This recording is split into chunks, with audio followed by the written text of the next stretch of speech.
Paranormal Dimensions is a regular feature on Mondays on the Paranormal UK Radio Network.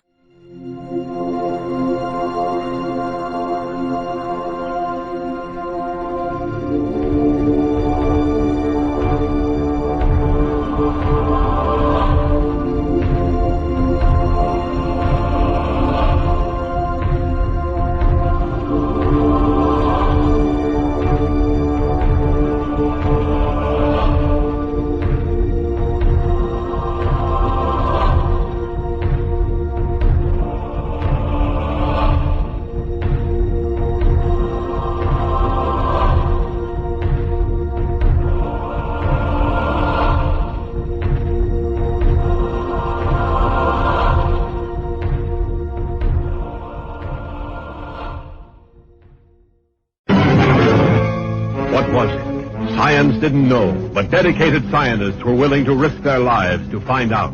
Greetings, you're listening to the Paranormal UK Radio Network, the UK's biggest paranormal network. I'm David Young, and this is Paranormal Dimensions. Now, I'm going to do something a little bit different from this show onwards. I'm going to give a shout out to people that are listening on the Paranormal Dimensions page. I just thought it'd be a little, give a bit of interest for people to maybe hear their name called out, and if you'd like a shout out, then drop me a line and maybe we can do it. Now, the first one's got to go out to my wife, Jill Young. Now, she puts up with quite a bit, so obviously we're in Suffolk, in the UK. So hello, Jill. Then the second one I'm going to shout out hello to is Sam Fradley. He's in Paynton, Devon, in the UK, and the third is Sharon Bradfield in Lowestoft, Suffolk. Alright, so hope you're all going to be listening.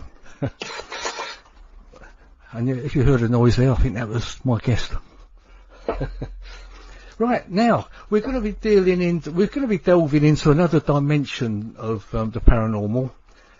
And this really concerns hoaxes. And this is probably the biggest hoax of all time, really. I'm not saying the Roswell crash itself was a hoax. I don't believe it was. Something happened. But something that followed on from it, which appeared in 1995, I believe it was. Anyway, I'll just do a little fill-in with... in July of 1947, something crashed in the desert near New Roswell, near Roswell, New Mexico. The RAFAF, Roswell Air Force, put out a press release on the instructions of Major Jess Marcel, the intelligence officer stationed at Roswell, which in essence stated that they had captured a flying saucer that had crashed on a ranch owned by Mr. Mac Brazel, just outside of Roswell. Now, the military closed off the area and swiftly cleared the site. The following day, General Ramey, I think that's pronounced, made a shock announcement that they were in fact mistaken, and what they first believed to be a flying saucer turned out to be nothing more than a weather balloon. The people of Roswell knew it wasn't a weather balloon. Weather balloons are quite common and often fell in people's backyards. The sudden change of report from something as amazing and unusual as a flying saucer suddenly changed to the story of a weather balloon, which started an international debate. Now, many people reported that they had seen alien bodies. This was the perfect story for Spyros and his team to be basing their Alien and Debris films supposedly from flying saucers crash site. So, I'll make no more ado. I'm going to introduce you to Spyros Melaris, my guest on this occasion, and it's going to be fascinating. Hello, Spyros. Hello, David. Thank you for a wonderful intro. Well, I try my best. I look forward to chewing the fat with you. Let's see how we get on. Yeah, I suppose really what we ought to really start with is how this whole thing kicked off, because I think that video appeared in about 1995, didn't it? And it appeared on the Alien Autopsy, Fact or Fiction, I believe. That's right. That's right. I think at that time you didn't know too much about it, did you? Well, I knew nothing about the alien subject. I mean, apart from, the usual thing, the little green men, the flying saucers, and just general public stuff. I didn't know anything much about Roswell, to be honest. I'm not from the UFO community. No. So from my perspective it was good for that, because I was allowed to use my own imagination and put a different spin on the whole thing. So I wasn't very familiar with it.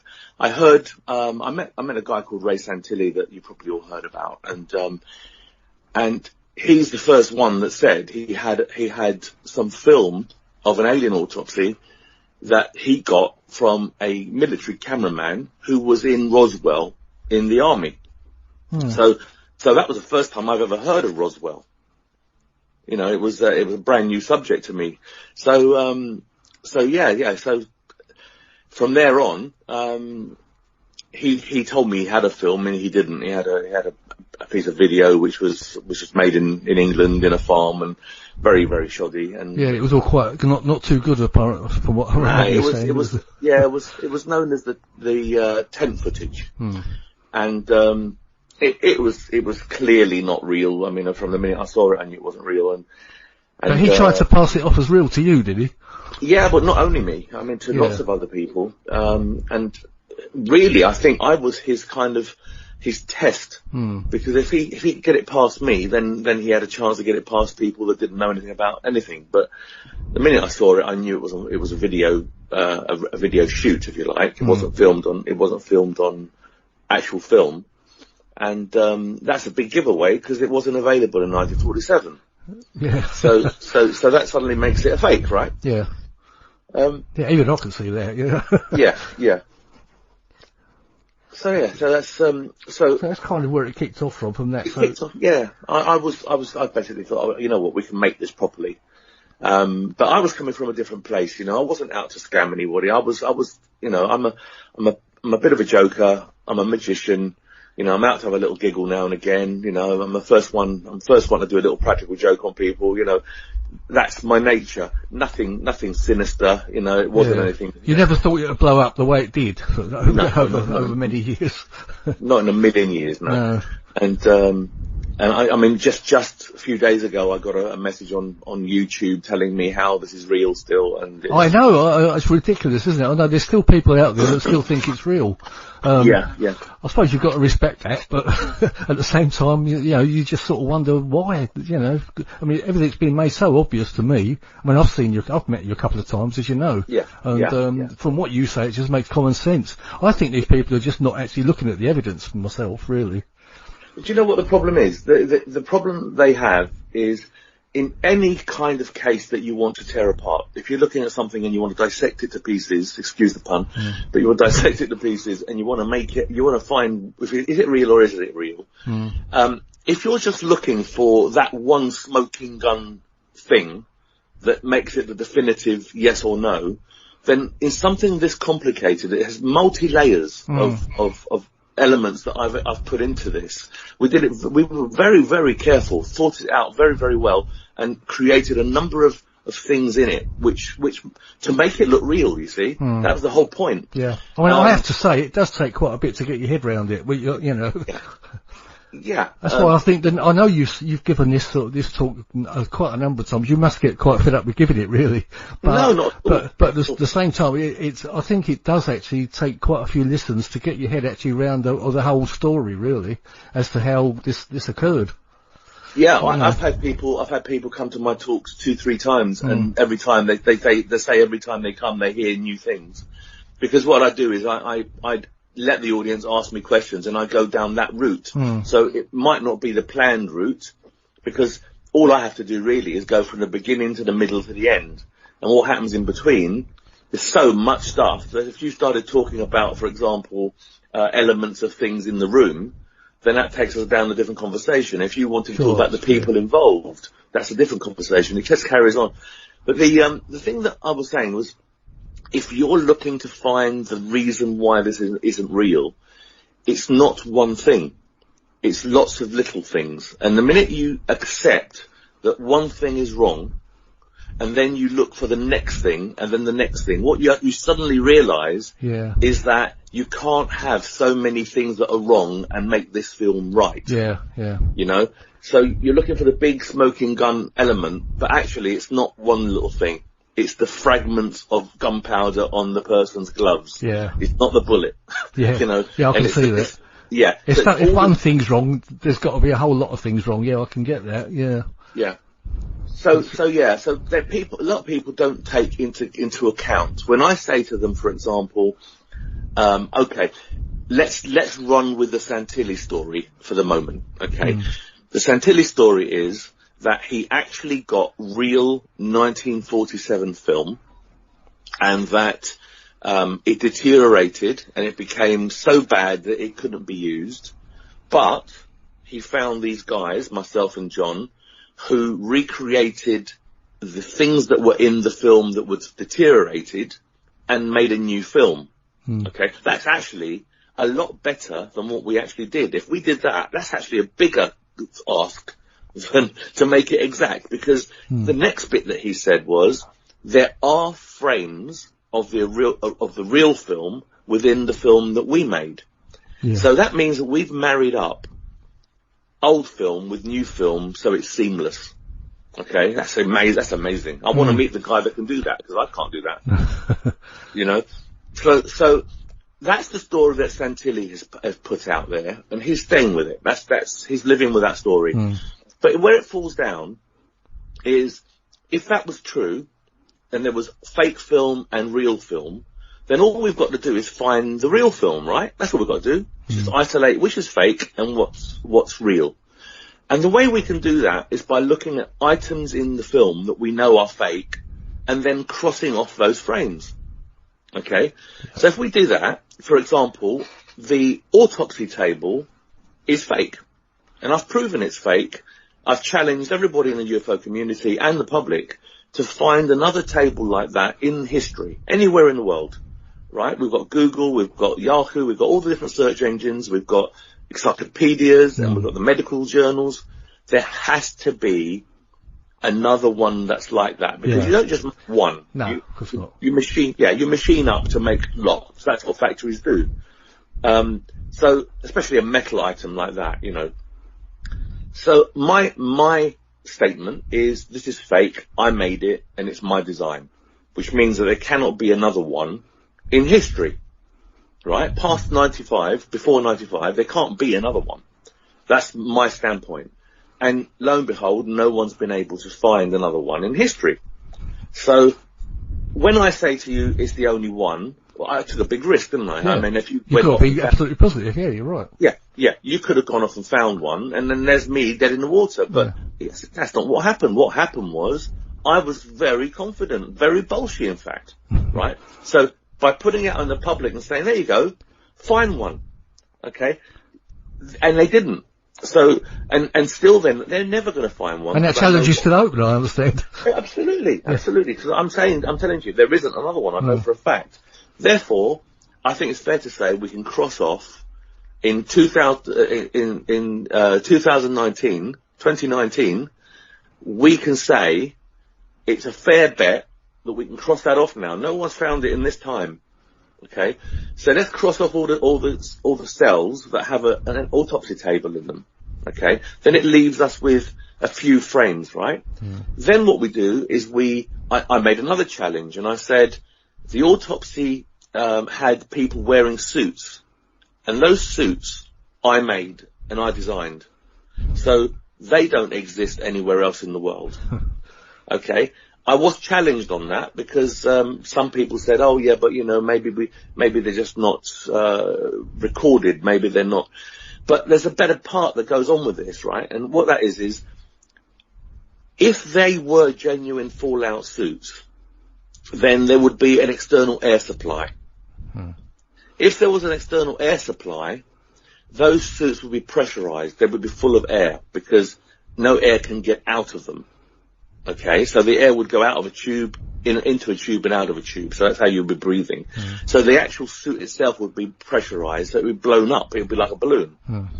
But if you look at the autopsy, you'll see that they're not pressurized, and there's no visible means of air supply. Now, I deliberately didn't film the feet in the autopsy at all, because nobody was wearing any shoes or boots.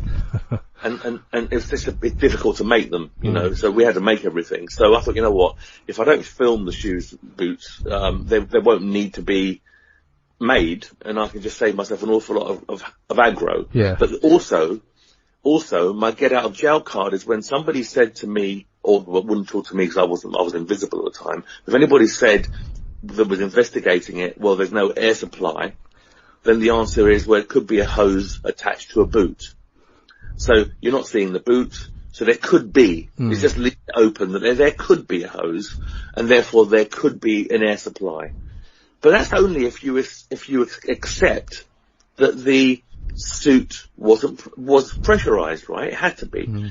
But what we had to do when we were filming it, we had to cut holes in the top of the helmets because they were too hot, and the people in the suits couldn't breathe because they were airtight, you know. So and I thought we'd get away with, you know, I've got 3.5 minute reels, 50-foot reels of film in the camera. So I'm thinking to myself, well, you can hold your breath for a bit of black at the beginning, bit of black at the end. You can hold your breath for a couple of minutes, 2.5 minutes, and then I'll stop filming, right? Yeah. And I'm a bit of a slave driver. So I had everyone holding their breaths in those suits while I'm filming. And of course they're gasping. They're like goldfish out of water. And very hot as well. It was very uncomfortable. I can imagine, yeah. Yeah. So in the end we agreed we'd cut some holes in the top of the helmets because they weren't being seen. You couldn't see the top. But here's the bit that gives it away. Now that I've told you that, if you look through the footage, you'll see that if you go to YouTube, you can find the clip on my YouTube channel. It's Spyros, Spyros. Yeah. I'll put a link on the page actually as well. Yeah, Spiz, Spiz, S-P-I-Z. So it's on there, so you can watch it at your leisure. But if you watch the footage again, and just don't look at anything else but the helmets on the people that are in the film, you will see the helmets going up and down, up and down, flapping around, because there's now, the reason that's faulty, the reason this is wrong, is because, for anybody who doesn't understand how a sealed suit works, is that it has to be sealed, so the only air you're breathing is the oxygen that comes in through the pipe that's being fed to the suit, and not the germs that are in the room. Okay? Now, if the helmet goes up and down, that means that the atmosphere outside of the helmet has an effect on the helmet, which means that every time they breathe in, the helmet goes down, because the air above the helmet is being drawn into the suit. Okay? So they're supposed to be fallout suits, protect them from germs that they might get from an alien body they have no idea about. So suddenly we see them breathing the air. There's no point wearing those suits. No, of course, yeah. Right? So that's a massive giveaway, and all the scientists that have seen it, that I've explained this to, have accepted that those suits can't be real. Okay? For that very reason. So now we can cross off every frame that has a suit in it. Okay? And not only every frame that has a suit in it, but every frame that leads on from where a suit appears, or when a suit is seen and then it leads off to another shot. As long as it's uncut, as long as it's a seamless, straight shot, then the whole of the shot is fake, because you cannot have the next part in the same shot to be real if anything in it is unreal. It's not real, course, right? Yeah. So when you do that, what you're left with is nothing. You're left with a load of fuzzy shots of nothingness, no image at all. So where are the real frames, Mr. Santilli? Where are the real frames? There are none. And it's not open for debate even. It's not, any logical person, any fair person is going to say, you know what, that's as good an argument as I've ever heard. And there's more. I mean, it's not the only stuff, but there's more. Yeah, there's tons of stuff. Yeah. But those two things alone must start to point. I was told by a certain gentleman, I don't like to mention his name because I don't like to give him any publicity. He goes around doing talks on the alien autopsy. He hasn't got a clue what he's talking about, and people pay a $5 to go to a pub to see him. You did do a show a couple of months ago, didn't you? I think with. Was that the same one? I did a show. I did a show with Philip Mantle and him and Chris Evers, and he was supposed to come up with some evidence. I was supposed to do the same thing. He came up with nothing, and then he claimed it as a success, as some kind of victory. Anyway, listen, I'm not going to make. I'm not going to say I'm not going to say bad things about him. All I'm going to say is he doesn't actually know what he's talking about. No. And he did say, and it's on record, when I asked him, okay, he believes the film is real. Does he believe I had any part in it? Did I make any part of the film? Now, bear in mind that everyone else involved, including Santilli, has said I was involved. Okay? They're on record as having said that. But I asked him the point-blank question, was I involved at all? And he said, no. You wasn't involved in any part of it. Okay? Well, that goes against what Santilli says. But it also tells me that his whole approach is very emotive. You know? If you don't like me, that's fine. You don't have to like me. You can't like everybody, right? And not everybody can like you. And that's okay, right? I haven't got a problem with that. But you can't change the truth because you don't like somebody or because you don't like what they say.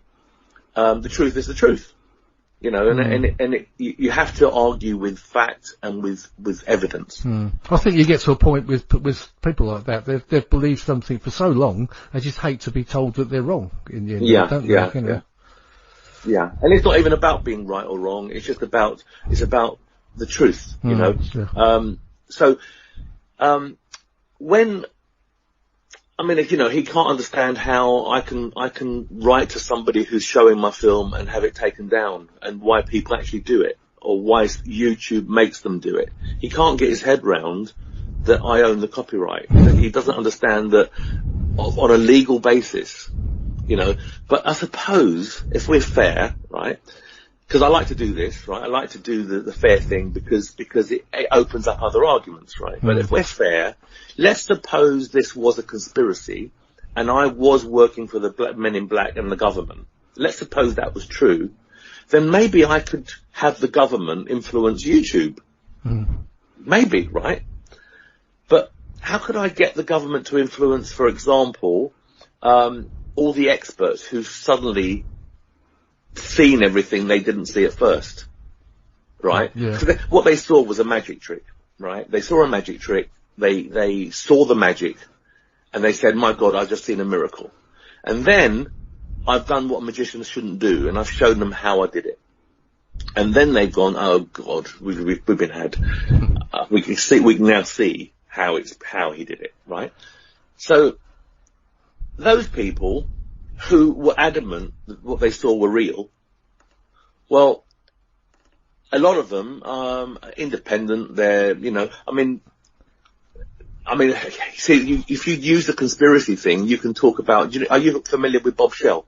I think I've heard that name, yeah. Yeah. Now, Bob Shell was an independent film expert, and he had worked for various magazines, and he'd written for magazines, and he's an expert in his own right. And Bob gave an honest appraisal of what he was given, right? And what he was given was he was shown a real canister, because we bought some real 1947 film of Pathé news footage and a baseball game from Roswell in 1947 and various bits. So we actually had a real can. So it was genuinely 1947.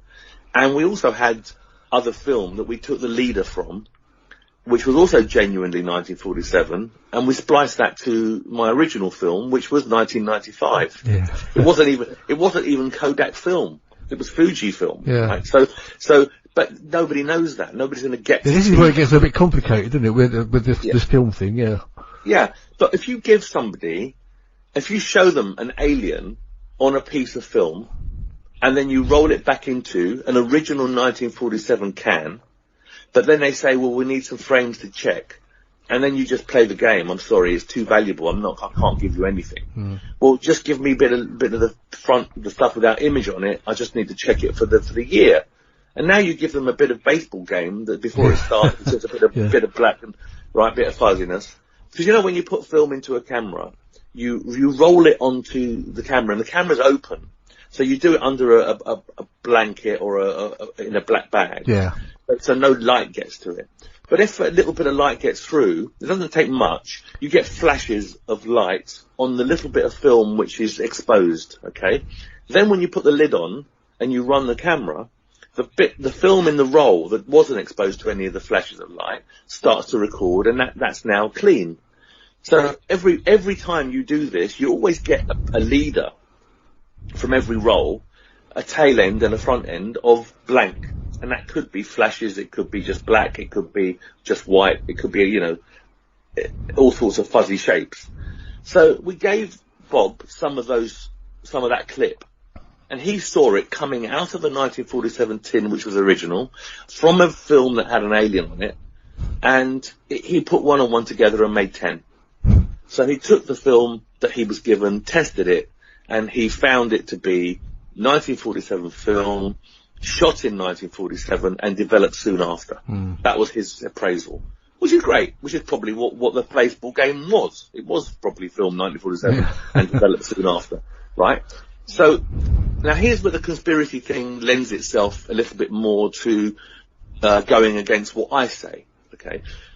Bob was found to, I think he shot his girlfriend, okay, and killed her. And he was done for manslaughter, not for murder. And he's in prison. So the reality is, he had a girlfriend, drove him mad, he had a gun in his hand, something happened and he shot her, right? That's the reality.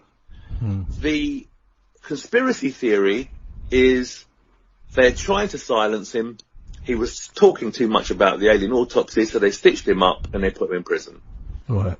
Well, you know, you see how it fudges all the edges. Yeah. Right. So if you're a conspiracy theorist, that makes it, oh, that's interesting. It's interesting how, you know, and Cyril Wecht, who was the pathologist who was on the Fox program, on the Alien Autopsy Fact or Fiction program, died of old age. He's not around anymore, so you can't talk to him. It's a long time ago, right? Then you've got Stan Winston. He was a special effects expert who was also on the Fox program. He's dead because he's old. He was an old guy, so he died of old age, right? But all of a sudden, when you're looking at this, how long ago is it now? 25 years ago? Probably, yeah. 24 years ago, right? So, you know, it doesn't take a genius to work it out. They're just dying of old age. It's not a big deal. It's not like a big conspiracy thing. But when you look at it from a conspiracy theory, you say, you know what, isn't it convenient that we can't talk to these people anymore?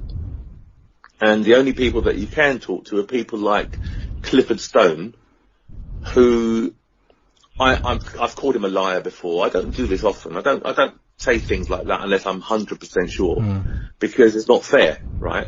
But I know that Clifford is either lying or Clifford is a fantasist. He's somehow said it so many times as believing it himself. He told me in an interview that he saw my film in a military institution in 1969. Okay?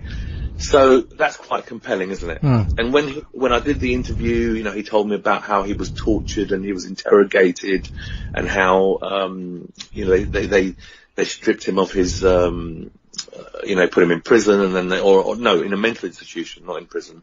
And then when he came out, they reinstated him and, you know, well, I don't know what his story is. I know he's had a lot of stuff in his life to deal with, which wasn't pleasant, but I don't think it's anything to do with this, right? I don't think it's, you know, with the alien subject, that might have helped to put him into an establishment, because when you lose it and you start talking about aliens, I suppose to somebody who's not into the subject, it might be the reason. Yeah.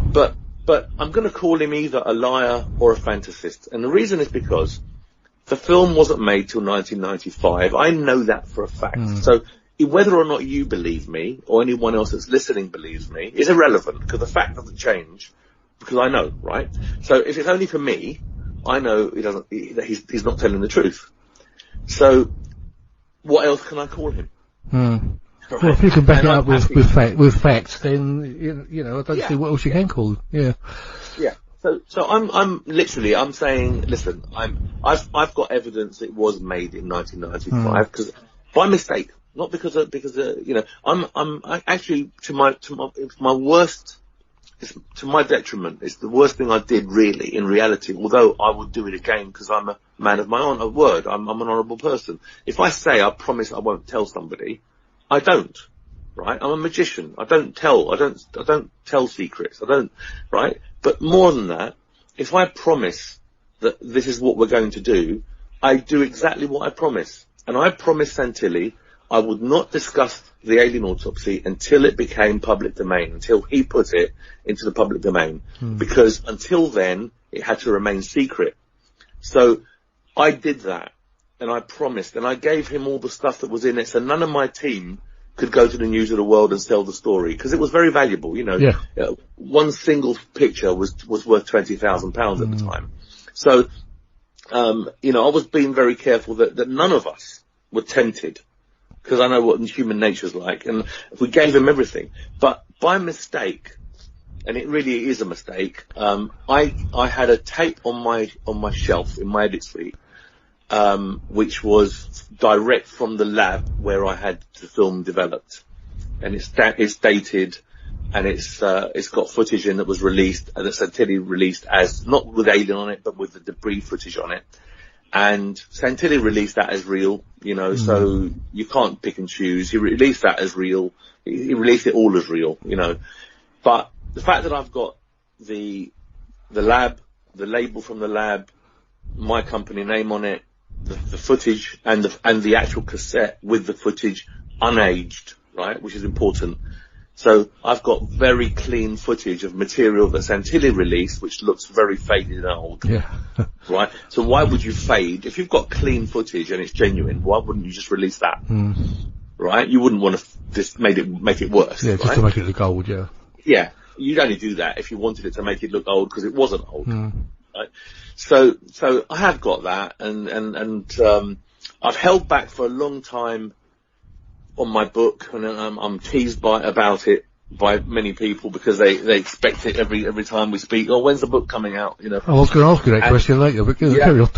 Yeah, well, people do that all the time, and I'm glad I didn't release it before now, because so much has happened. I would have had to release a second book because there would be more stuff, and I've got definitive stuff that's just come out of the woodwork, stuff that's happened, and I'm hoping that I'll be able to give the public the smoking gun they're looking for, because there's a few things that have propped up that will be useful. Also, some very, very, big developments are happening. I was offered a 6-part TV series with a very big TV network a little while ago, and I've turned it down now because I did hear about it. Yeah, I've got a movie. I'm doing a proper movie. Oh wow! And the makers of the movie are basically saying, well, look, the movie's going to do exactly what this documentary's going to do, but better. And I can imagine it make a fantastic movie. Yeah, that's a fantastic story. I'm not making that much money on the TV thing that is so much money that it's worth, you know, doing. So I don't want to rock the boat. Now, I've met some fantastic people who, in fact, two of the biggest names in cinema, I would imagine, current, you know, today. And we're doing some great stuff. And they want to make a proper Hollywood movie with big actors, to tell the full story right up to today, you know, like right up to the release of the book. And I find that that's a nice ending. You know, if had I released the book earlier, it changes everything. It kind of stunts it. And I'm glad I didn't do it, because I would have released a number of things in the book that are better off told in the film. Yeah, it sounds fantastic. I hope you'll invite me to the premiere. Absolutely. You and all my other friends in the UFO community, absolutely. Fantastic. Excluding one or two. The other two we've mentioned. Who have been very rude, by the way. I mean, they've been, you know, and I've been rude too. I've got to own up, right? My feathers were ruffled. I think you were fighting fire with fire, though, Spyros, to be honest. But you know what, though? After a while, you just lose it, don't you? You just think, you know what, enough, you know, come on. I've tried to do this in a nice way and explain it in a nice way, and I can explain it to you, but I can't make you know what I'm talking about. I can't, I can't understand it for you. You've got to understand it for yourself. And if you haven't got the capacity to do that, well, it's that old adage, you should never pick an argument with an idiot, because they'll just beat you with experience. Yeah. I know, I did see some of the conversations. I thought they were quite entertaining. It was quite funny, really, but they were, when you look back. But as an outsider. Yeah, when you look at them, they're just funny. They're just funny because it's like, what? So some of them went on and on and on, didn't they? Anyway, sorry, I digress. Go. No. I won't have. I mean, funnily enough, these guys that I'm talking to about the movie now, they actually asked me if I want to direct the film, which I found an interesting question, because I think it's too big for me to direct, and I'm too close to it. But what I did insist on directing was the actual recreation of the alien autopsy footage. So what we've agreed is that we're going to have a named director direct the movie, and I'm going to be a unit director that recreates the footage. Well, that makes sense, yeah, but what that does is two things. First thing it does, it shows I made the first one. Yeah. Because nobody knows it more intimately than myself.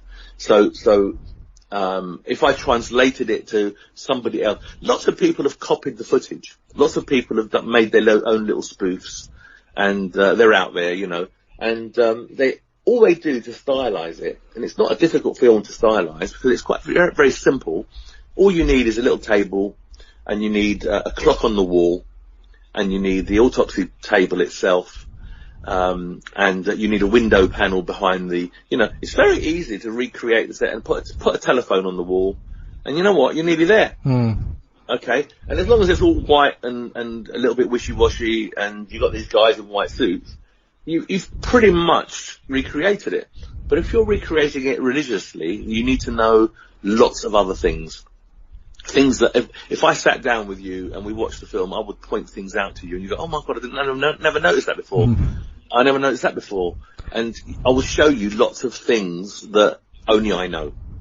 And, because when you're watching any movie, what you do is you watch the story, and you get engrossed in the story, and you kind of get carried away with the story. You miss little bits, which is why in Ben-Hur, somebody wearing a Rolex watch. Yes, I know about that, yeah. Right, yeah. They don't I think there was a car in it as well, wasn't there, somewhere in the background? Yeah. Just ridiculous stuff. But you miss it when you're into the film. It's only when you stop and you analyze it and you break it down to pieces and you find these little things, right? Because you're looking for them. But, for me, a good film for me is when I don't see the edits. If I sit and watch a film and I forget it's a film, that's a good film. If I sit and watch a film and I see the edits, because I'm an editor, I'll sit down and as I'm watching a film, I can see every cut, every single cut, every dissolve, I see it all. And if it jars, it's a bad movie, because I'm now pulling it to pieces. I'm re-editing it in my head. Right?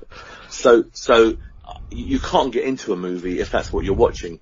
But if you watch a movie and it takes you away and it carries you away into the film and the story, then that's a good movie. And that's why these little bits and pieces are only seen by people who are editors, people that are looking at every little detail. Because the general public wouldn't see the Rolex watch, they just wouldn't see it.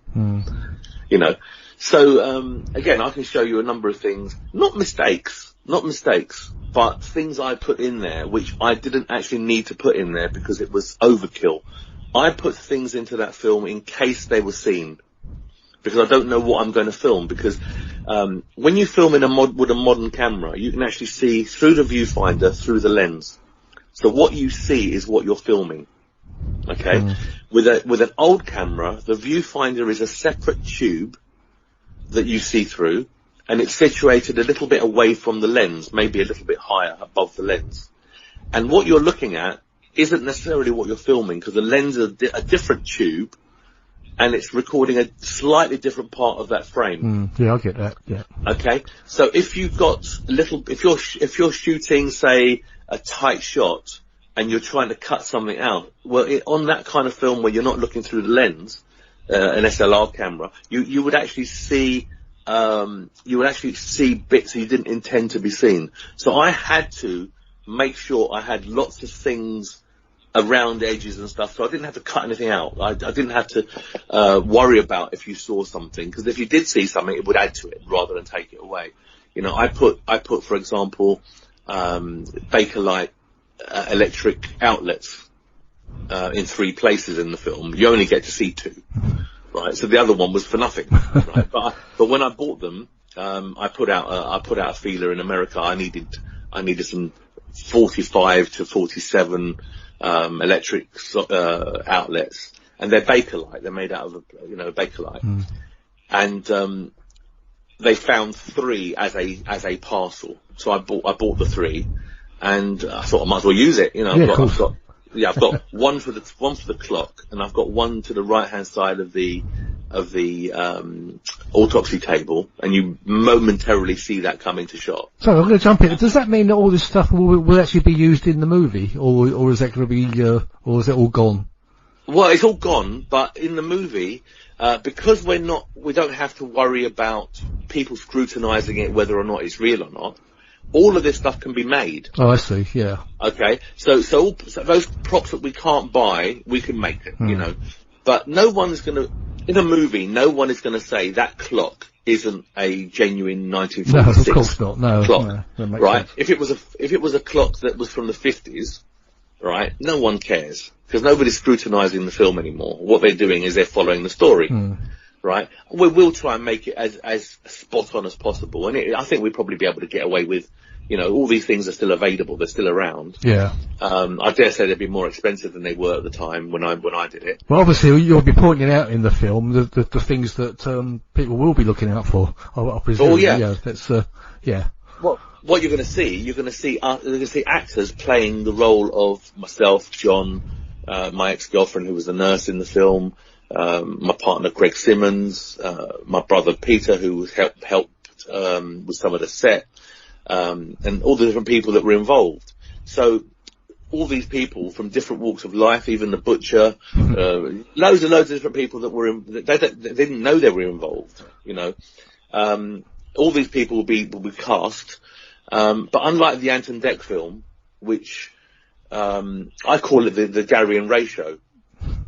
Because that's all it is. It's just one big ego trip, and they cut John out.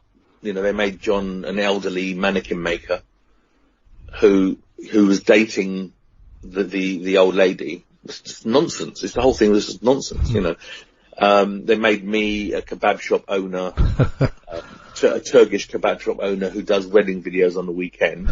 You know, it is funny. You know, it's funny if you can step away from it and just think, well, if you were Ray, what would you do to stick a little needle in?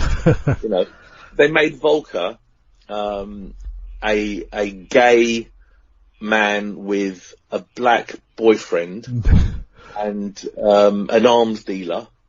And, you know, so they just, you know, what can we do to upset Volker? Yeah, make it as ridiculous as possible. Yeah. Let's make him all these things that he wouldn't want to be. You know, there's anything wrong with, you know, I'm not saying there's anything wrong with any of those people, but, you know, the combination is what's funny, right? You can't, you know, if you're a black guy, good luck. I've got loads of black friends. I've got a problem with them, right? I've got lots of gay friends. I haven't got a problem with them either. I haven't got a problem with a black gay friend, right? But when you make them an arms dealer and you push the boat out and you carry on making them even, you know, so this guy's now going to invest in an alien autopsy film, and you take it so far. Yeah, more and more ridiculous. Yeah. Yeah, it just becomes funny, right? And the guy at one point in the Anton Deck film was naked in a crop field, in a crop circle. You know, it's just nonsense. The whole thing is just too much, right? So, unlike the Gary and Ray show, you know, and it's a bit bubblegummy, it's a bit, you know, it's not about Gary and Ray. Gary and Ray are in it, and they play their part. And I'm in it, I play my part. And it's a much bigger story than what the Anton Deck film was. But the problem they had is when they cut me out of the Anton Deck film, they didn't have anything that happened to me. So all the things that really happened while we were making it, they had no knowledge of it. Now, I was the only person that was involved in every aspect of the film, apart from selling the film, okay? But the making of the film, I was involved in negotiating with Ray about budget. I was involved in the meetings between Gary, Ray, myself, and Volker, and all these. So I was on the business side over there, working that out. But I was also involved in the designing of the creature and pulling the team together and getting John involved to sculpt the creature and make some props with me. I was involved with my ex-girlfriend who had a sewing machine, so I was able to cut the material, make the suits, design the suits, give it to her to stitch together. She also did all the research and went off on her. So I was being reported to by every member of the team with their little aspect. So I was in the center of the circle, and I was pulling information from everybody all around the circle, where any one of those people was only getting their interaction between myself and them. They were, John wasn't involved with anything to do with the research or with the making of the costumes, or he wasn't involved in that. So he has no knowledge of it. John was never in any of the meetings with Santilli, for example. So Santilli didn't meet John until after the alien was sculpted. Right. So the story that John was shown real film that he then copied and made the alien, that doesn't work, because chronologically the only person that could have shown him any film is me, right? Yeah. And I'd never seen any real film, so he didn't see any film from me. He got my sketches. So that's what he saw. But he said that Santilli showed him film. Well, he never met Santilli until the alien was made, right? So the whole thing doesn't work. And I've crossed this with John, and I've said, John, look, I don't want to make you look bad in public, because I'm going to tell the story as it is. And you're on record as having said these things, and they're going to be found to be lies, right? So what's your position? How do you feel about that? Do you want to come clean and tell the story? Or do you want to just stay where you are? Well, I don't know what your deal is with Santilli, because he's in his pocket, I mean, John was being paid by Santilli, so he took the money and ran, right? So I don't blame him. He just had a young family. He had a young family, needed the money. You know what? I don't blame him. That's not, for me, it's not a personal anything. I haven't got a problem with it. So, as a friend, I said to John, just tell me what you want to do, because I'm going to do a number of things. I'm going to copyright the film in my name. I'm also going to copyright the creature. Now, I know that you and I created that creature together. So you should be a 50-50 partner on the copyright of that creature. So if you're telling me that you saw real film, then you cannot have created it. So you don't deserve any part of the copyright. Am I right or not? And he said, yeah. I said, okay. But then in history, what will happen is I'm going to copyright everything in my name, and I can prove everything is mine, and I'll get it. And when that happens, you're going to be cut out of it by your own design. Not because I've done anything terrible to you. I'm not going to stitch you up. But that's why we're having this conversation. So do you want to be in, or are you out? Very simple. And he said, you know what, Spyros, I don't blame you. I've done a few things that I shouldn't have done, and I regret it now, but it's done. And he said, so what I'm going to do, he said, I'm not going to discuss it with anybody ever again. Right. I said, so what does that mean? He said, well, I'm not going to talk to anybody anymore. I'm not going to have any more conversations with anybody, no more interviews, nothing. That's it. I'm going to just disappear now. And, I'm not going to answer any questions. I don't blame you for doing what you're going to do. But he said, that's what I'm going to do. So I said, that's cool. I'm happy with that. So I went ahead, and it took me best part of a year to get the copyright in my name. Because there was already a copyright at the US Library of Congress, in the name of Santilli's company, but they weren't claiming to own the copyright of the making of the film. They were claiming that they bought the film, right, and they owned the registration of the copyright. And they listed it as a 1947 film, and it was shot by a anonymous cameraman And strangely, it says on the registration, place of filming, Italy. So, yeah, strange, right? Why would you put Italy? Now Santilli is Italian, right? So I would wager that that's got to be something to do with the place that this might be tried if found to be fake. And in Italy, good luck with getting any justice, because you can buy everybody, right? So that's my guess, but I don't really know. But anyway, so I dissected everything. I pulled it all apart, and I said, okay, first of all, it's not a 1947 film. Here's my film. It's 1995, and I proved it. And then all of a sudden, they're thinking, okay, so it's 1995. I said, right, here's all the stuff that I've got that shows me as the guy in the middle, and I proved that I filmed it. I proved it was my idea. I proved that I showed my design, my drawings, my this and that. So they went through the whole thing, and they accepted that it's my film, and they've registered it. My film, made in 1995, and that's nothing else. Nobody else has got any credit on it. But they still have a film in the archive, which is exactly my film, dated 1947, with Orbital Media as the owner. And I said, well, how can you leave two identical films with two different dates on it? How can you leave that film in place? And they said to me, well, we're not proactive, we're reactive. So if you were to take action, we would react to that action, but we won't take it down ourselves. We need to be told to take it down. That's how they operate. So I said, okay, so as part of the film, that's what's going to be, that's going to be part of the, the tail end of what happens. But yeah, I did mention it was a bit complicated. It's quite a complicated. Oh, you have no idea. Yeah. But I think a movie is the right way to go. It's the right way to do it, So like I said, I don't want to direct the film in its entirety. I think it wouldn't be doing it justice. It needs to have a big name. I would love a Steven Spielberg or a Danny Boyle, or somebody of that ilk. And I think that's very doable. I think it'll be a storming success as well. I think so. I think it will make a big difference because the Anton Deck film just left everyone thinking, okay, but really, it was made very cheaply. This would have a proper budget.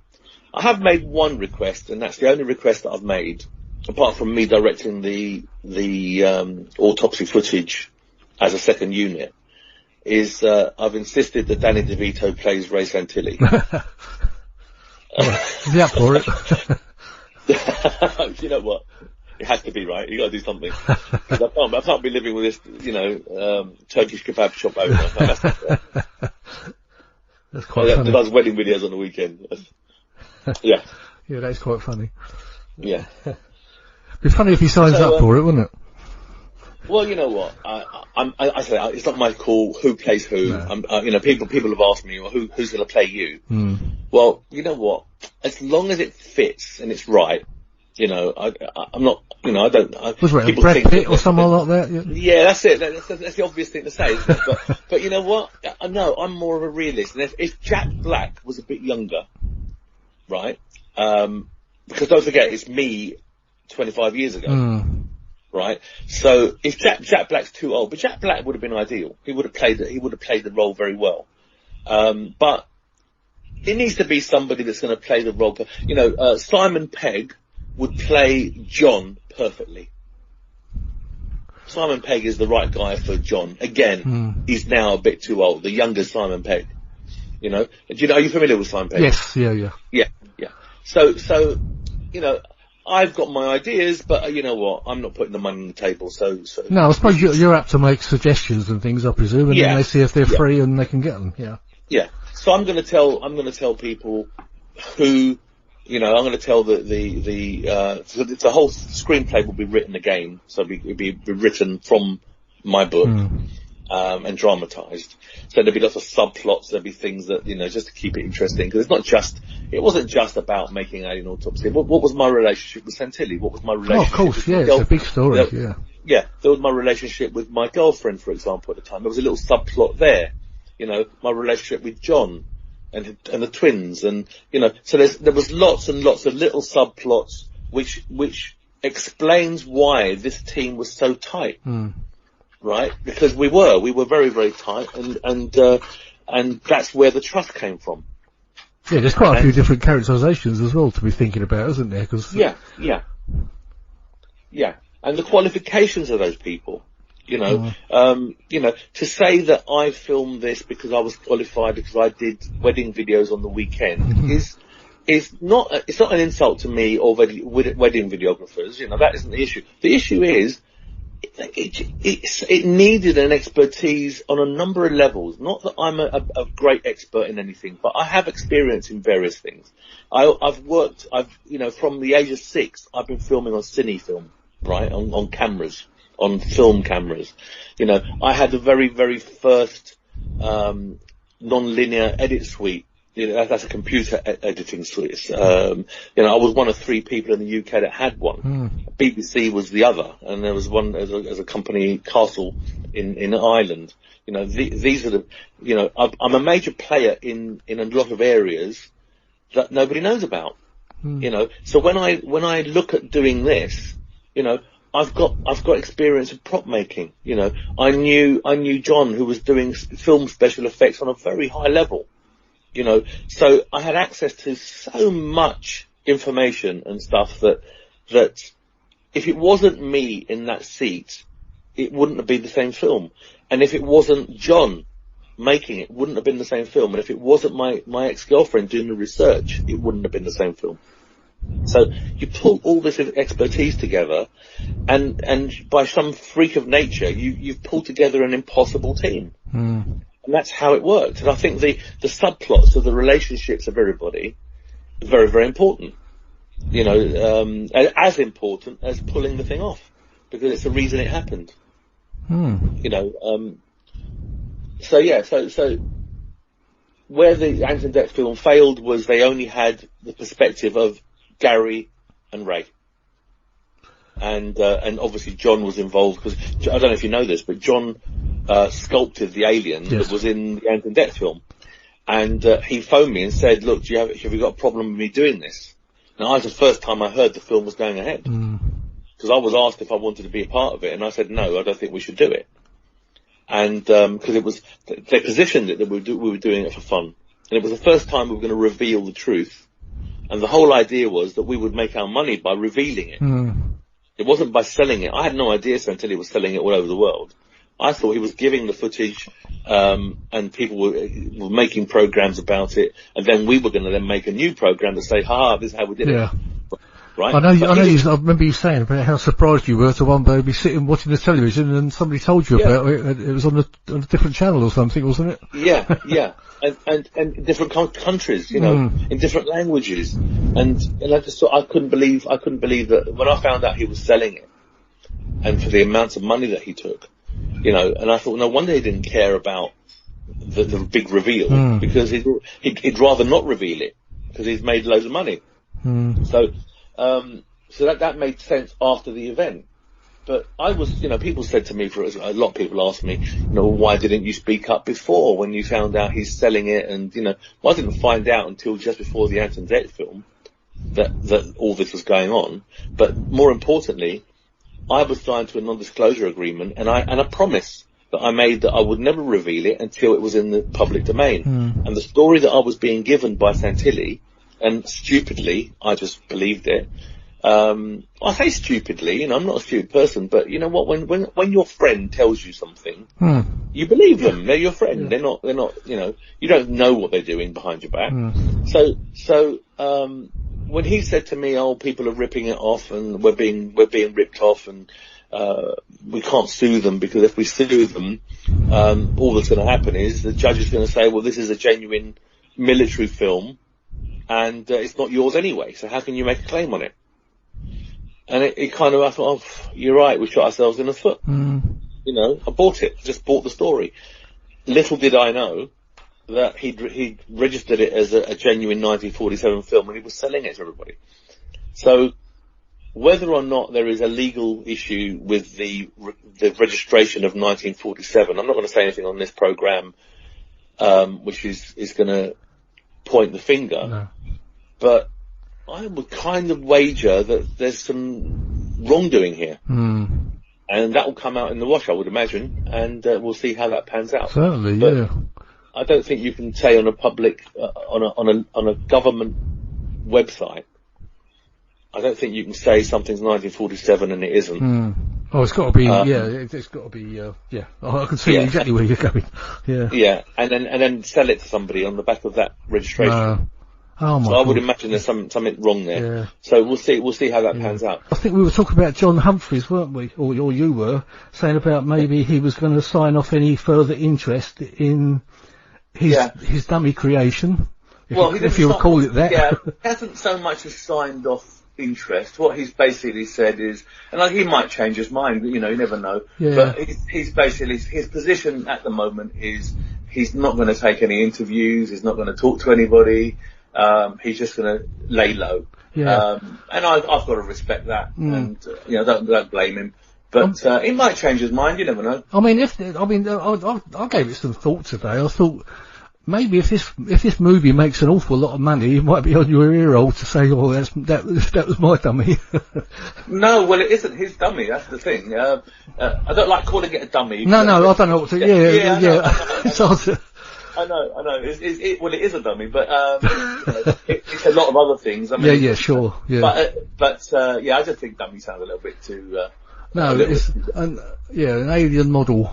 Yeah, a model. I apologise for that. Yeah, it was the wrong term to use. Yeah, don't worry. It's not so much his dummy, because obviously it was my movie. I mean, John worked for me. Yeah. So you know, he worked for me. He got paid. He had some input in the creation of it, and as I did, we had some fantastic meetings where we sat down in a coffee shop called Fabrizi's on Finchley Road, and we chewed the fat and went through it and decided why this creature had to have 6 fingers and 6 toes, why it didn't have a belly button, why it had a distended stomach. All these elements were all very carefully thought out. So John was involved in the creative process, but I don't think he could ever ever claim it's his. But that said, once the movie's made, I am going to cross everyone's palm with silver, only because it's the right thing to do. So that's you know. But I know you're a very honourable man. You do a lot for the homeless and everything as well, don't you? And you know what? I don't like to. Yeah, I don't like to. No, I want to put it out there. You're very much of a humanitarian, and I really respect that. Thank you. But you know what it is? I know this is going to sound very far fetched, okay? But it's absolutely true. I was brought up. When I was born to the age of 4, I lived in a tin hut in Cyprus. It was a tin corrugated metal construction, one long tube. It had bedroom one end and it had a kitchen the other end, and the bathroom was outside. It was a bucket with a hose, right? So that's that's my grandparents' house. And my parents came to England when I was soon after I was born, and I went and joined them when I was 4 years old. So, in England. So, the humble beginnings were actually really good times, you know. I mean, you know, we didn't want for anything, but, you know, we look at kids today with their mobile phones and their Xboxes and all the rest of it, you know, and it is a humble beginning, and I'm glad I had that. Since then, I've had everything I ever wanted. I've lived in amazing houses. I've had lovely cars. I've done pretty much anything I wanted to do. But I never forget that people are still living in tin houses, and there's some people in England, in London especially, that live in the street. Absolutely. And, you know, and it could be you and I, God forbid, right? But we're not that far away. No, they say you're about 3 moves away from it, aren't you? You know, something disastrous happens. Doesn't take much. I met a guy the other day who was homeless because he he had a divorce, and the wife took everything. And in essence, he just couldn't afford to be anywhere. So, and that's a crime in itself. But anyway, that's another story. Yeah, I just wanted to put that out there because I do know that you do keep it quiet. You don't say anything about it, but I think people should know what you do. Thank you. Yeah, if anybody wants to help, if you go on Facebook, I've got a little group there called Bags of Love, and you can make a donation if you want to. I don't preach. I don't no. And absolutely. And what I'll do on my Paranormal Dimensions page, I'll actually put a link to that as well, Spyros. Thank you. That'd be great. That would be really good. Yeah. All right. Let's get back. Anyway, yeah, we better get back to the what we're here for. all things alien. Yeah. Yeah, I mean, we sort of left off. We were talking about the film and everything, and can't quite. I think you were going to go into the actual rest of the room where all the bits and pieces that were made up, like you were talking about the telephone. Yes. You were probably going to go into like the wire and everything, weren't you? Yeah. Well, no. I'll tell you what. That's been done to death. Let's do some new stuff. Okay. That'd be good, wouldn't it? Yeah, absolutely, yeah. Yeah, some stuff that hasn't been out. I've done so many interviews and stuff. Sure, and yeah. That stuff's out there. The curly wire was put there because it wasn't there when I bought the phone. The phone had a straight wire, and we bought an upgrade kit, which was available at the time, and we changed it to a curly wire because I wanted people to say it can't be real because they didn't have curly wires in 1947, and of course they did in hospitals and schools and military institutions. So it puts it back to being real again. So that's why the wire was... That's why I think people imagine that came out in around about the 60s or something like that, didn't it? I actually thought that, to be honest, but... Yeah. But that's the whole point, you see. Some people say, it's got to be a fake because... And then somebody that actually knows what the truth is says, no, actually, that was available as an upgrade, and it's usually governmental institutions that bought the upgrade. And that puts it back into the realms of being real. But let me tell you about a few things that you wouldn't think about looking at, and I haven't spoken about before. Great. The autopsy table.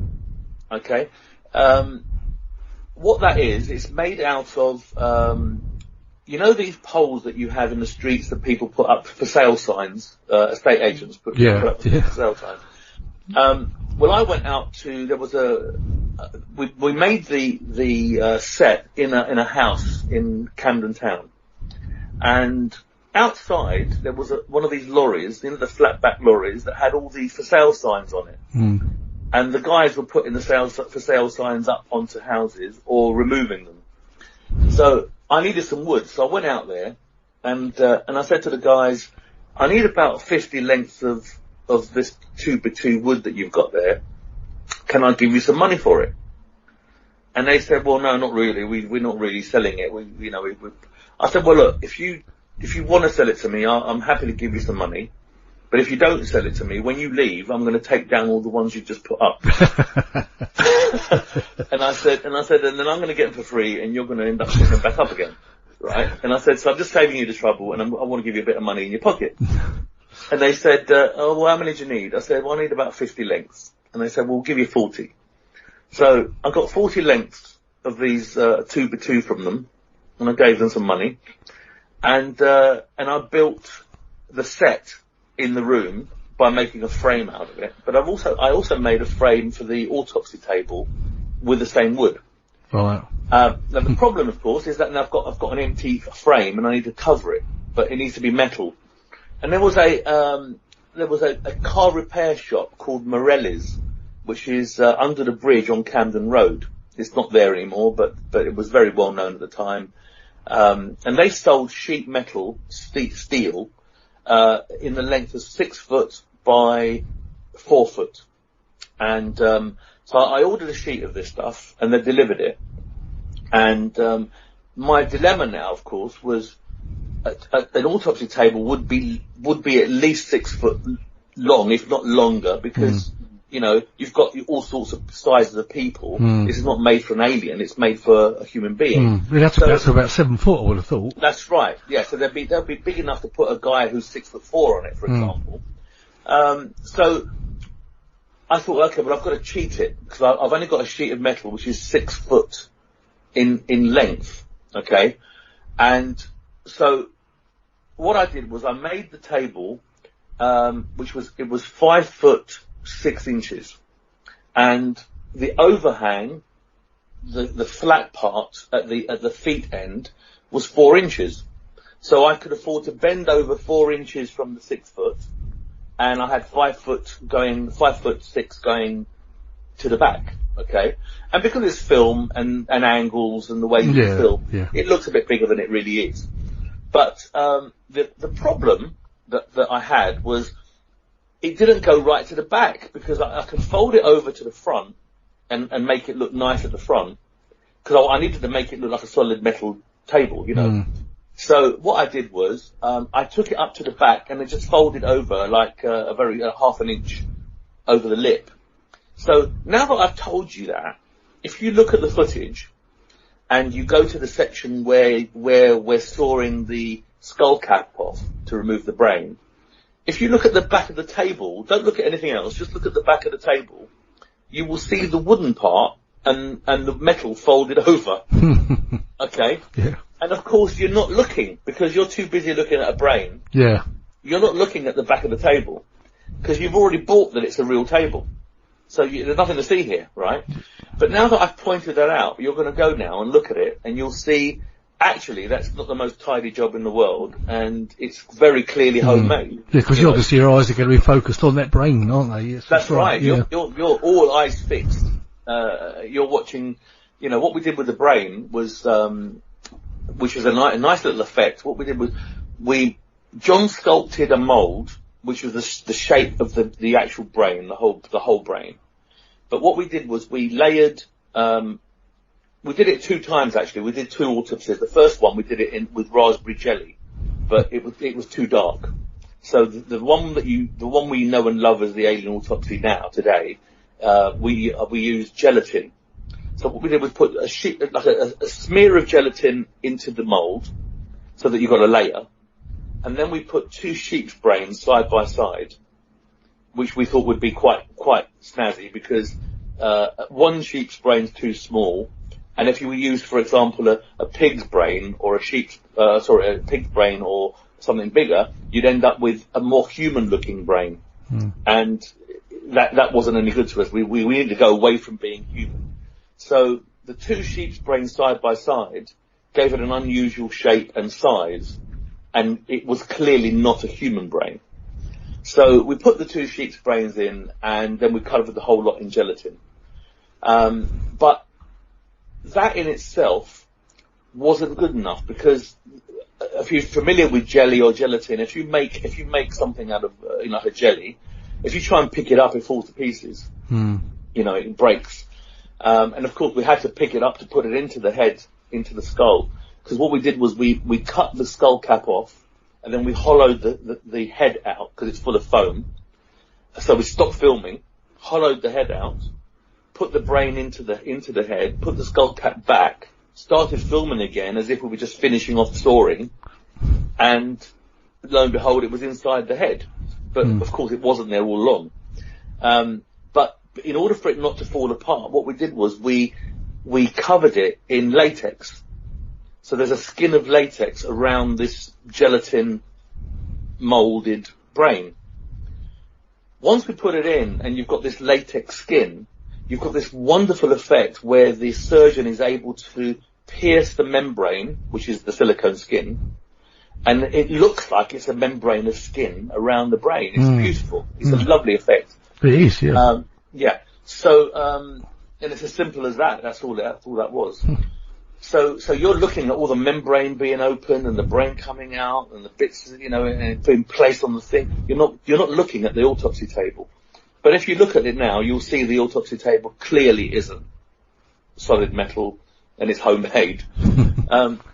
Some people, in some photos, the autopsy table looks like it's got square legs. It actually hasn't. The legs are square underneath, because I used the 2x2 legs, the same material to make the legs. But what I wanted a more substantial looking leg.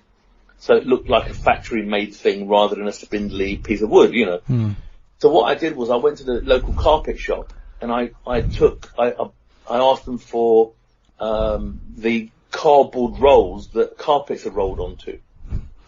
So I got some of these carpet roll, the cardboard inserts. Yeah, the tubes, I think, yeah. Tube, yeah, like a cardboard tube. And what I did, I cut it to length, sprayed it matte black, and I put it over the leg. So now the leg looks round as opposed to square, which looks more machined. So if it was homemade, nobody would go to that trouble of machining a leg and, So it just gives another level of impossibility, another level of, why did they go that bit further? Well, actually, it's a bit of cardboard, and if you were there to touch it, you'd see that it wasn't solid. But because it's filmed and it's all part of a sturdy wooden table, you buy the fact that it must be metal that follows on with the metal top. So there's lots of little signs that tells you it's not real. But you wouldn't look. You wouldn't know to look. Yeah, did you not say, I think you used some wallpaper paste tables as well, did you not, somewhere? Or yeah, that was, on the debris footage. Yeah. I built a tent which was inside the room. And so that tent, I put 2 collapsible tables inside that they would have, if it was a military situation, they would have these tables. And what I did was I took the wallpaper paste tables that you buy, the ready-made ones, and I cut them down so that they were shorter, and then just put them all back together again. So I took about a foot off each half. So they didn't look like wallpaper tables. Yeah. Okay? Because the first thing you do is if you saw this full size as a wallpaper table, you would immediately think, I've seen this before, because the shape and the style and the whole thing is something familiar to you. But if you see it as a smaller, more out of proportion shape, your mind doesn't go towards a wallpaper table. It just goes towards, it's just a table. It's just and what we did was we painted the table. First of all, I sprayed it matte black. Then I sprayed it with a dark brown colour, and then I sprayed it with a lighter grey, and then with a Brillo pad, once it's all dry, you then rub it all over the top, and you take layers of paint off, so you start to reveal bits of brown and bits of black and the bits of white. Well, obviously in black and white, all it is shades of grey, but it shows an aged table. It shows a table that's been weathered and used outside, and it doesn't look like a brand new wallpaper table, So yeah, that's a good point, by the way. That's yeah, it's just something I remember from your presentations that you did. It made me giggle actually when you were telling us about that. Well, a lot of it's funny. A lot of it is very funny. Well, it is when you know the whole story. It is quite funny. Yeah. Because there's liberties. We're just taking liberties the whole time, and you don't know, because you're never going to see where it came from, how it started. All you see is the end result, and you think, wow, this is a groundbreaking thing. But in actual fact, the truth is really funny. I bought a gas mask from Camden Market, and I wasn't sure whether or not the gas masks in America were the same as they were in England. And I took a big chance. I just put it in the set, and I thought, you know what? It's going to be the same, and it's not going to be very visible. And a lot of people miss it. But if you look in the debris footage on the centre pole of the tent, you'll see hanging down there's a gas mask. And it's just a bit of padding. It's just another thing to see, and it's another layer of making it real. You keep adding things, and it's too much. It becomes too much. It wouldn't go to that much trouble. Well, actually, we did. We went to enormous trouble. I know you did. Yeah. Yeah. When you decided to do the alien with 6 fingers, I think there was a bit of a story about that, wasn't there? Because you decided, did we cover that last time on the show? I think you did, didn't you? You mentioned a little bit of it. Yeah. You did mention about the 6 fingers, but you didn't actually go into detail about it. Well, I like collecting little stories, mythology and philosophy and various fables, and so I collect them. They sit in the back of my mind. I'm amused by them, and some of the things that I picked up as I went along was a number of people or fabled people or situations in history talk about 6 fingers and 6 toes. And I found that fascinating. Cleopatra had 6 fingers and 6 toes. So immediately you've got Cleopatra, ancient Egypt, the pyramids and the hieroglyphs, and you've got these 6 fingers and 6 toes. It all go together.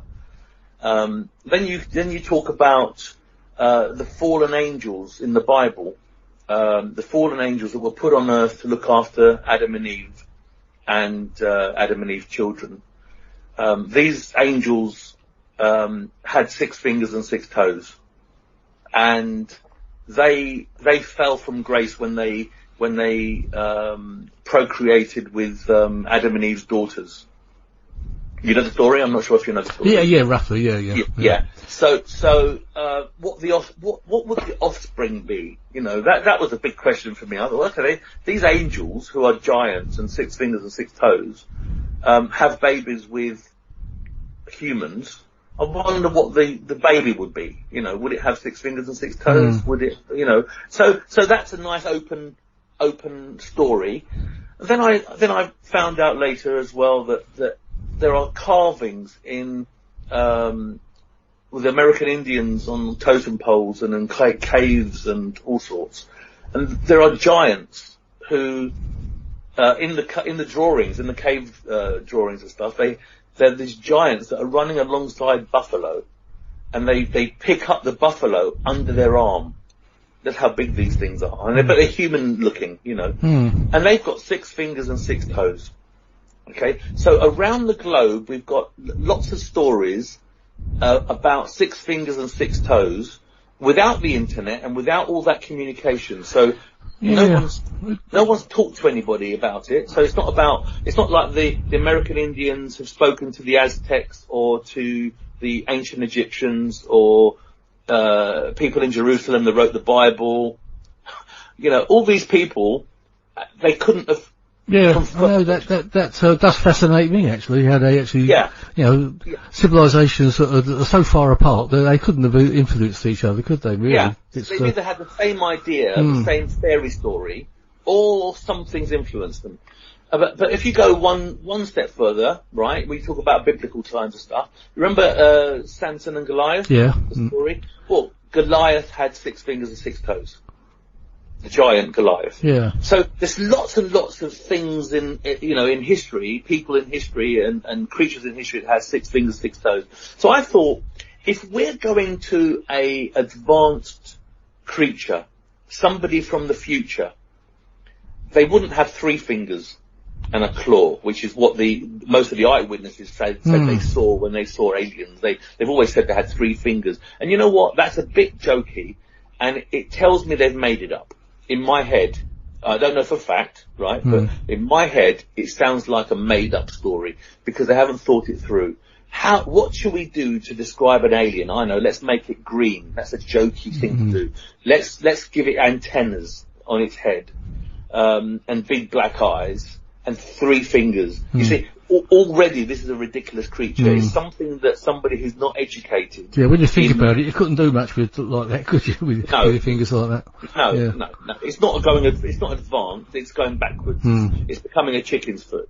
So you don't. It is an advance. Advance is another finger, because we will work on keyboards. We work on, you'd think another finger would be very useful. Yeah, you're right. 1 finger less would be less useful. So when I talk about people not being educated, I don't mean they're stupid. I don't mean they're less educated than myself. I'm talking about less educated in creative arts. Yeah. Because if you have a creative flair, you can either do the easy thing, which is the cheesy thing, or you can really go for the sophisticated. And if you go for the sophisticated, you think it through and you make it plausible. And this is what we did. John is a sculptor. John is into anatomy. He knows about anatomy. He studied anatomy because he sculpts the human form, right? And you need to know where every muscle is, every bone is, so he knows his stuff there. I've got an A level in human biology. I'm interested in the subject. I'm not an expert by any means of the imagination, but I am an artist, and together we sat and said, okay, we both agreed these creatures wouldn't have 5 fingers and they wouldn't have 3 fingers. So it's got to be 4 fingers and a thumb, an opposable thumb. So, 5 fingers and an opposable thumb. So there's 6 in total. So we then looked up in the medical journals and we found there's a condition called polydactyly, where human beings grow an extra toe or an extra finger, but very rare. In fact, we didn't find a single instance where one person had 6 fingers and 6 toes. So that's a very unusual thing. It might have happened in history. I've seen one recently on Facebook, actually. Somebody put a picture up with a girl with 6 toes. Yeah, but 6 fingers and 6 toes? Yeah, I'm not sure about the fingers. So What you find is they either have 6 fingers or 6 toes, or just on one hand, but they don't have them like on all 4, like on both feet. Yeah, appendages. So going from that, the other thing that we found is polydactyly didn't mean they had perfectly formed fingers and hands. And feet. They had a little finger sprouting out sideways, for example. So it looked odd. It didn't look useful. It wasn't a working finger. It was just another growth, right? So our challenge was to make a creature that had hands with 6 fingers and 6 toes that looked really good. Didn't look like an extra bit added on. It looked like this is how this thing was born, and it was born in perfect symmetry. So there can't be any question this is polydactyly. It's not a human being with polydactyly. So John did an amazing job, because everybody that I've seen that's tried to copy the creature has always made the hands a bit too wide because they've had to add another finger. Where John hasn't started off with a 5-fingered hand and added a finger. John sculpted the entire thing from scratch, and it takes a very, very talented sculptor to do that. So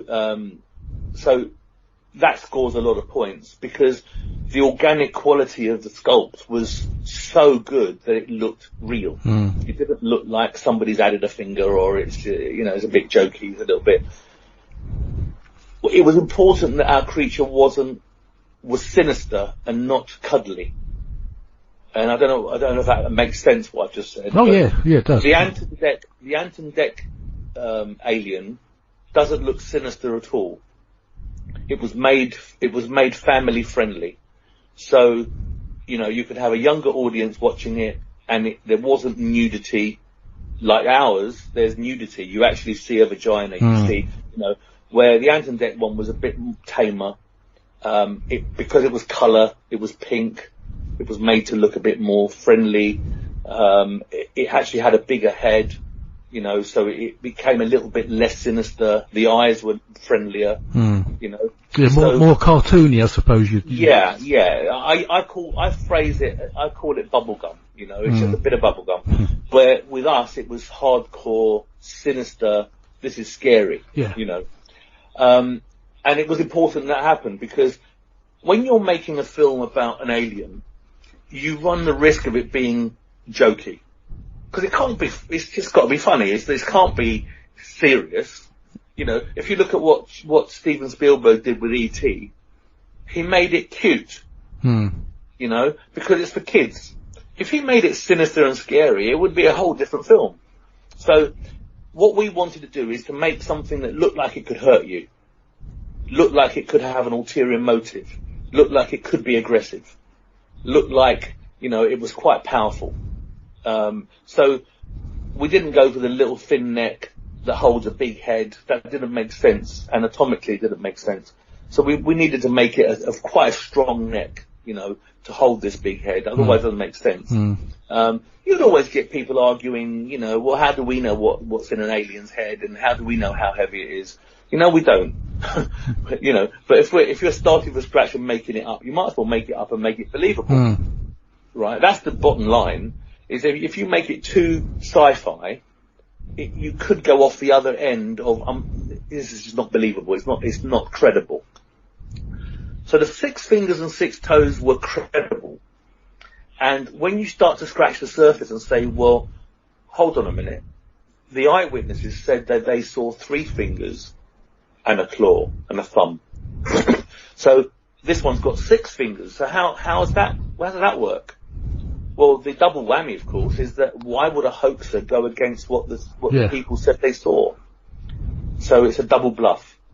Well, it has to be real because a hoaxer would just go with what they said. Yeah. It would be, so there's lots of layers, but when my book finally comes out, you will see there's a whole chapter about the backstory of who this alien is, where it came from, how it reproduces, what it eats, how it lives, how it dies, all the things about it.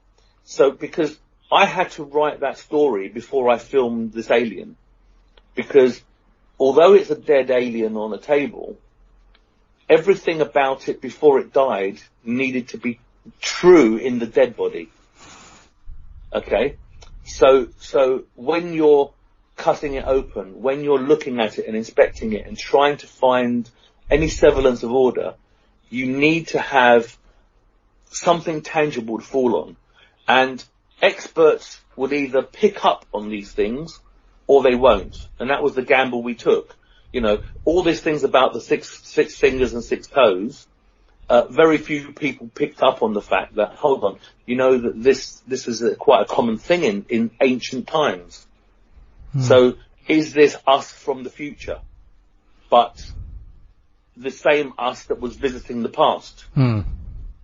Okay, so were these futuristic creatures visiting the Egyptians and asking them to do stuff for them? Build us these pyramids and we'll make you kings and you'll look after the minions and we'll give you immense wealth. And that makes a lot of sense because I'm making it up, by the way, but it's not, no. I don't believe it's true, right? I don't believe it's true, but it makes a lot of sense because if you go by what the ancient Egyptians and even in modern days, if you go by the ancient Greeks and what they tell you about all the many gods that they were, there were plenty of gods, right? And they're all different gods. Now, what if the gods they're talking about are aliens? What if those aliens materialized and said, we need you to do this, this and this. We'll show you how to build these pyramids. We need to do that and we need to do the other. And we'll give you wealth. So you're going to be a king and we need you to muster the troops and we'll give you lots of money so you can pay them and they'll respect you because you're the king. And, but we're your gods. You answer to us. And that's what they do. They go off and they answer to the gods that they talk about. And for me, that fitted quite nicely. So the 6 fingers and 6 toes, I felt lended itself to that.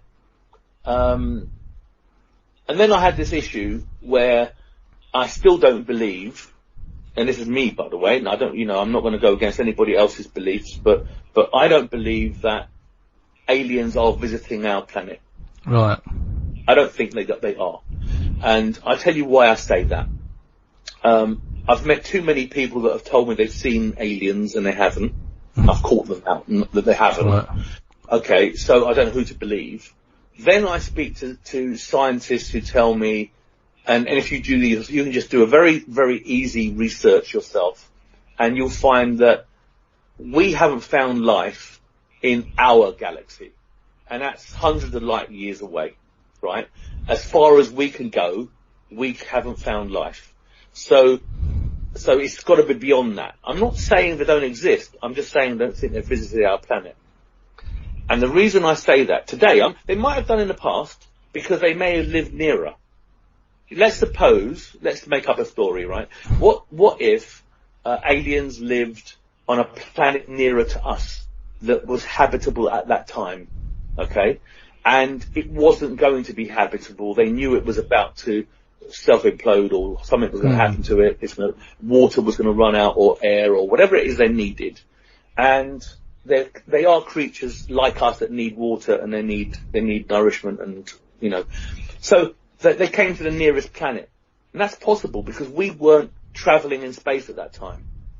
So we don't know where they were and whether or not they were on a planet not too far away. and it's not too difficult to get to us. Well, there is a theory that we are actually, the remains of what maybe it may have came here many years ago.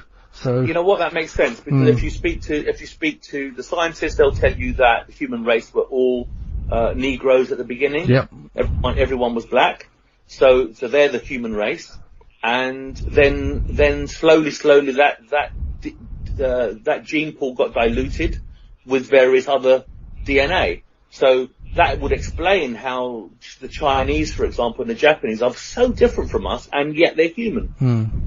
They are different.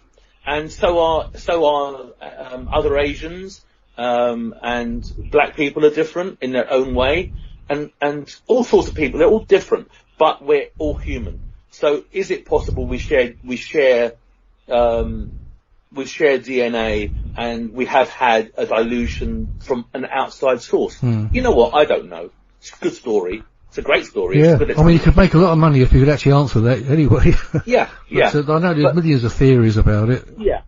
But if that's the case, right, and they did live nearer, and they did come here, and we are their cousins, that's fine, right? I don't have a problem with that, I don't know. But here's the thing now, right? For a species that's alive and living in a galaxy somewhere, for them to come to Earth, they would have to be able to live forever. Because we know that if we were to travel the distance we need to go, we will die before we get there. Because we're going to live to 100 years old. If we try and speed up the process, our bodies will break up in the G-forces. So there's limitations as to what we can do to get there quicker. Okay? Now, we've all heard the story about cockroaches and how they would sustain more G-forces, and they'd sustain more radiation than we would. So in an event of a nuclear explosion, the things that will be left over will be the cockroaches. All right? That's the story we hear, right? So I thought, well, I've got to make my alien either live forever, which I don't know how to do that. While we were talking about it, at the time, we didn't know how to do that. How do we make it live forever and show that and actually show it? Because just saying it and it's just a body sitting there, nobody knows unless they speak to us. And we tell them, oh yeah, they live forever, that's why they've been... No, but you're not going to talk to me, you're going to have to look at it and make your own mind up. So we thought, why don't we just not give it a belly button? Therefore, if it hasn't got a belly button, it wasn't born. Okay? And if it wasn't born, was it grown? Now that's a nice, interesting situation now, because if all you got to do when you wear out your body is go into a new one, you can now live forever, can't you? Right? So the belly button missing is because it's not born, it's grown. It's a genetically created body, right? We're not far from that today. We can do that today. We've done it with sheep. So is it possible that the spirit can come out of this body and go into this body? So if that is the correct way to go, then these alien astronauts that travel through time and space or whatever, and they're thousands of light years away, millions of light years away, they can still get here because it's only a case of wearing out a body and just slipping into a new one. And then I thought, well, it's an awful long time to travel in this little thing, right? In this spaceship. And how, you can make it very big and you can put a swimming pool in it and tennis courts. You can make it, but it's still going to be a long time. And I thought, you know what? If we make it the sort of thing that people say they've seen, all right, why can't these creatures hibernate? So what they do is they reduce their blood pressure and their metabolism and everything to a point of near death, and they just sleep. So that way, the body needs to be nourished whilst they're sleeping, but not as much as if they were alive and moving around. very much like any cold-blooded animal that we know hibernate on Earth. So they can sleep for half a year. So I thought, okay, if we make them so they can hibernate, then they would have, in my design, I said, well, they can have 2 stomachs. Okay, so I created a situation so they had 2 stomachs, and it's all part of the backstory. The first stomach takes in the nutrients by way of bacteria, and that bacteria then filters into the second stomach, which is where the bacteria is then fed into the body. Okay, so one stomach creates bacteria, and it's self-creating, because if you just leave it, more and more bacteria keeps creating. Okay, so it becomes more and more and more and more. The very same way that if you were to leave something to get mouldy, and the bacteria level would just carry on growing, right? So that was the way that I figured it. I thought, well, if that happened, and then the body died, then that bacteria would still be alive, and it would carry on producing, but the body wouldn't be consuming. So what would happen? The stomach would then blow out, wouldn't it? So we made it look like it was pregnant, deliberately, because the backstory is that's just gas. It's just bacteria growing in a stomach that's not feeding the second stomach, so because it's dead. So if it dies, the second stomach's not consuming the bacteria carries on reproducing, and therefore it needs to expand and expand and expand, and eventually the stomach looks like a pot belly. But we made the creature look like it was female, because 2 reasons, right? If it was male, we would have to put a penis on it, and that started to become a bit porny. Yeah, I can get it. Yeah, and it started to become a little bit jokey as well. You put a penis on it, and then suddenly it's like, it's just too much. It was just too much. It took away from the enormity of what we're looking at.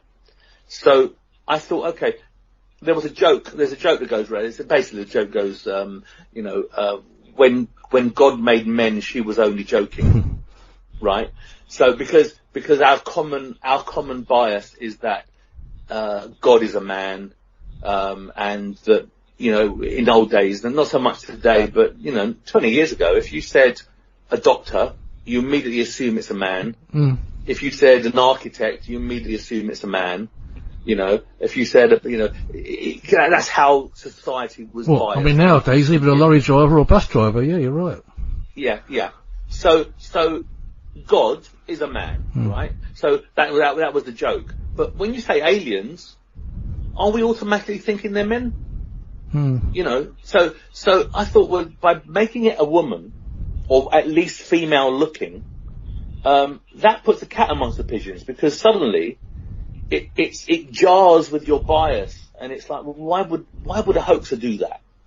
Why would they mess with us like that? And by making it a man's body with a vagina, it becomes asexual, it becomes non-sexual, and it becomes less porny and more eerie, So giving it a vagina and then making it look pregnant, that was a whole thing. We were looking at it thinking, oh, it's pregnant, right? And when they cut... So also another aspect of that, I think it actually gives you more sympathy for that alien as well, for some reason. I don't know if you know what I mean, I do, because there's a conflict. There's a conflict between the masculine, eerie, sinister thing, and there's this creature that's pregnant and dead because of us, and there's a baby inside, and you've got this conflicting thing going on where you feel sorry for it, but there's still this, is it the enemy? Are they coming in peace? Are they, what's the situation? It's scary, So you've got all that going on. But when the surgeon opens the creature up, there is no baby. Okay? So now, well, what the hell is it? Well, the backstory, like I say, the whole backstory in the book tells you that it isn't pregnant. It isn't female. It's not a reproductive organ. It's a creature that's built, it's grown, it's genetically grown, and external extremities, like a big nose or ears or a penis. All of these things are not streamlined. They're not necessary. So we've got rid of all those extremities. If you look at the nose, it's very small. The ears are very low set and they're very small. Everything is streamlined. There's no hair. It's now if you look at Japanese and Chinese Asians, you see some features that actually fit with the alien concept, which is the hairless body. The eyes are higher set at a different angle, and the ears are smaller. The noses are smaller. There's a lot there, So it goes with that whole feeling that, maybe we are sharing a DNA pool. Maybe we are, we're not just a pure human breed. So it all fits, and it all adds to it being real. It all adds to it looking and feeling real. Because it was black and white, I didn't have to worry about the colour of it. In reality, the colour was a pinkish grey. It wasn't, if you looked at it, you wouldn't say pink, you would say grey, but actually it did have a pink hue to it. It had like a little bit of pink that, if you looked at it, you could see the pink in it, but it was grey. And that was just for us, because it was never going to get seen. It was just for us. We just did it because we did it as a colour thing, knowing I'm going to film it in black and white. Because we deliberated, do we make the creature green? If we made it green, what colour green? What shade of green? Why? Why would it be green? Because other people, the little green men. No, we've got to go away from that, because that's jokey. It's too jokey. And we thought we'd have to make it more human looking, so that maybe on the surface, when somebody sees a photograph, they can say, maybe it's a deformed human. Maybe this human has been exposed to radiation. Maybe this human has some kind of genetic abnormality, and it's just a human being, right? And what that does is it lowers your defences. You drop your defences because you think it's not an alien, because nobody's going to go there. Nobody's going to say this is an alien. They're going to say, I don't know if I believe this. I don't believe it's an alien. But if you believe it's a human, what that does is it stops you from thinking it's fake. Okay? Because if it was all alien looking, you would simply say, I don't believe this equals fake, right? If I made it more human looking and alien looking, and you said, I don't believe it's an alien, but you know what? It looks like a human being, right? The word fake hasn't entered your mind yet. That isn't an option. It's either human or it's alien. What is it? Right? That's the question that you're being asked. It's a subliminal question. Nobody's asking it outright. But it's a subliminal question. So most people that don't want to believe it's an alien will say it's a deformed human being, and this is a snuff movie. Some people said this is a real human being, and it's a snuff movie. It was a real person was used to make this look like it. I've had all sorts of explanations. But the level of detail and the level of misdirection is immense, and it's not immediately apparent. It doesn't come across immediately, not until we do what we're doing now. And so, where do we go now? Yeah. I think another interesting aspect of it that really interested me, I thought was really quite startling, was the eyes. When you started taking the black coverage, because you obviously the description you hear of grey aliens, for instance, are the big black eyes, and you did in the film like removing a cover. I found that quite startling. Yes. Well, the idea of that was, again, it's back to the dilemma of creating a piece of art and trying to stay with the remit of what people say an alien looks like. Because you can't deviate too much, you see. If we took away too much, then we're so far away from what people think an alien looks like that it becomes something else. So the big black eyes were very important. The big head was very important, because they're recognizable. That's the recognizable face of an alien. The problem I had with the black eyes was I'm a filmmaker. I'm a cinematographer. I understand how lenses work. I understand how an eye works. And it can't work. If it's just one big pupil, it can't work. Because the pupil opens and closes to let more or less light in. And if it's just one big black eye, that's, in our eye, we've got a little bit of black in the middle, haven't we? We've got the pupil in the middle, and we have the iris. And those two things work together to let in more or less light. So, if this is supposed to be an eye, no matter if it's human or alien, if it doesn't work in my mind, why will it work in your mind, and why will it work in an expert's mind, right? It doesn't work. So what is it? Now, I'd rather not have questions that are not answered, because I hate it when people say, well, do you know what an alien looks like? Well, do you know how an alien's eyes is very convenient? That's just a very convenient thing to do, and it doesn't answer the question, right? I'd rather create a hook and put my hat on it, you know? I want to answer the question. So what better answer if that black eye wasn't actually a black eye at all? It's actually a lens. It's modern sunglasses. Okay? They're traveling through space. They're so close to the sun at times that maybe it's terrible, it's glaring, it's, you know, so they need protection. And you know what? They can't put a pair of glasses on like we wear them. One, the glasses would have gaps at the sides and the light would still get in, but their ears are too low set. So they wouldn't work in a traditional way. And glasses are old-fashioned.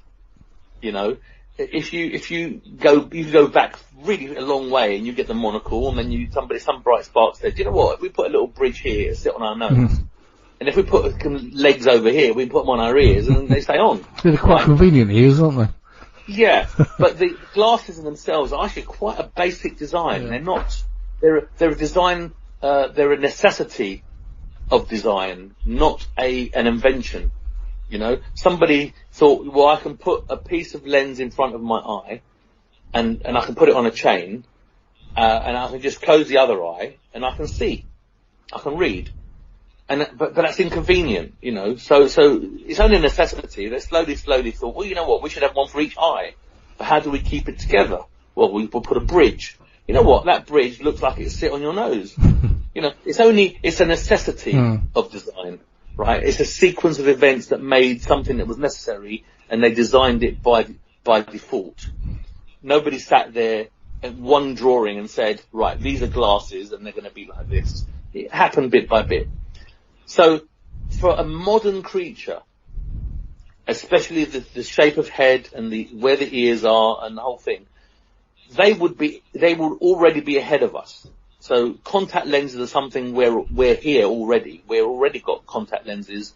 So to have a full eye sunglass contact lens made sense to me.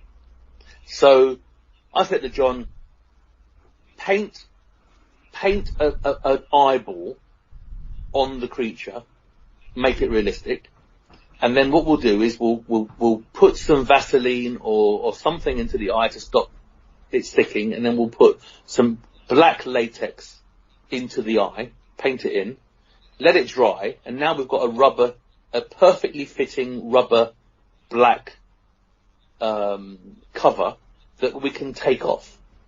And in the end, what we did, we used KY jelly, because with KY jelly, we could put quite a lot on, like a layer that sat underneath, and then we poured the black latex into the eyeball, and then eased it around and let it set. So when you peel it off, the KY jelly comes up with it like gunk. Yeah, like a mucus, yeah. Yeah. And that was a lovely effect, and again, for nothing, just well thought out. So the whole idea was, how scary would it be when you suddenly peel back this black, and now you can see an eyeball turned up into the skull, and this is a dead creature now. It's reinforced. This creature is real and dead, and because up till that point, you kind of watching an autopsy, and you're looking at, and you're still trying to make your mind up. What is it? And every time that something happens, it reinforces a little bit more of it being real until it gets to a point where you buy it. There's just too many things that make this real. So the whole idea of the black eyes and turning them into lenses, and, it was creative license to make a nice effect that looked great. And it was also an explanation as to how these eyes work. If you're going to scrutinize this to death, will this work as a being, as a live being? Will it work? Well, there was a number of things that I haven't spoken about. I'll talk about this as well if you want. There's the nurse takes items from the creature as the surgeon cuts them out of the body and puts them into bowls, and she takes these pieces away to the table behind her, and then she writes some notes. And the idea is that in this situation, no one person would be looking at the whole creature, only the guy that's doing the autopsy. But when they're doing the tests on the various pieces, like the heart, the brain, and the various pieces, they would go to a specialist in that field in a separate lab. And that person alone would be looking at that one organ and dissecting it and looking at it and making its conclusion, and comparing it to human and doing the thing. So, with that in mind, what you need to do is you need to keep on top of it. So the nurse is writing notes as to what everything is and where it is, so that she can log it, tag it, and send it to the right lab. My problem was that she had to write with something. And if I used a Bic pen, I didn't know whether or not they existed at that time. If I use a fountain pen, I don't know whether it would be the right one for that year. or if they would have used a fountain pen at all, right? So I had to do something, because it was going to be in her hand and she was going to be writing with it. So in the end, I chose to use an unmarked pencil, because pencils have been around forever. And if it hasn't got a brand on it, so it doesn't say the name of the brand of the pencil, and it hasn't got a certain shape or pattern you get yellow ones with black lines, don't you? They're very well known. But although with black and white, you would still see the same look and feel, and you would associate it with a pencil that you can buy today. So what I did, I used a carpenter's pencil, which is just wood. There's no markings on it. It doesn't say 8B, for example. Very important, because I didn't know whether or not anyone called a pencil an HB or an HP or whatever. I don't know if they did that in 1947 or whether that came in later. So, not wanting to take any chances, I ended up with a very straightforward plain pencil, and I couldn't have what she's writing down legible, because if you know about these things, and as it happens, Cyril Wecht, he's gone now, bless him, but he was one of the biggest pathologists in the world. Did all the big court cases. He did the O.J. Simpson case. He did a number of big cases, and he's the guy that they call into court cases to determine time of death, places, all that sort of stuff, and the method, purpose, how they died, and so he would know, and he was an old boy, so he would know, because he actually said on record, well, this is exactly what it used to be like back in the day. These are the tools they used to use, the handsaw and the bowls, everything's correct. So he remembered, he knew, because he was there. So would they have written down, what language would they have written down when they're writing down stuff for a lab to take? It would be a specific language. It would be a certain way of writing things. And I didn't know what that would be. So we couldn't show what was being written, but we had to show that something was being written. So if you look at it now that I've described it, if you look at the film now, you will see the pencil. You can't see what it is. So you can never date it. and you'll see that it's ever so slightly out of focus, and you'll see that actually the writing is scribbles. It's not writing at all. It's just curls and whirls and sort of scribbles made into lines that just looks like you just can't see what it is because it's out of focus slightly. But actually, there's not a single word in none of it, right? because what people do, they blow up a frame, they fill in the spaces, and they create words. They see what it could be, and they work it out, you know. So I couldn't chance that. Yeah. Unfortunately, Spyros, talking about stencils, we've actually got to draw a line right under that because we've run out of time. So you worked out that right well with the pencil. I'm really sorry that we've got to leave it there, but I've actually gone into the next program, I think, with this now. But so I'm going to have to say goodbye and thank you very much for coming on again and clearing up a few more points, and all very fascinating. I will put a lot of this on the site as well, and links to you and everything else, and hope to run into you again sometime at some point. I look forward to that. Yeah, I can't wait to see this film and your book and everything. It's exciting times, I must say. But I've got to say farewell now. Thanks Spyros, for coming on again, and my pleasure. Bye everyone out there. Thank you. Thanks for listening. Bye. Bye. You've been listening to Paranormal Dimensions. I'm David Young, and this is the Paranormal UK Radio Network. Please tune in again next week.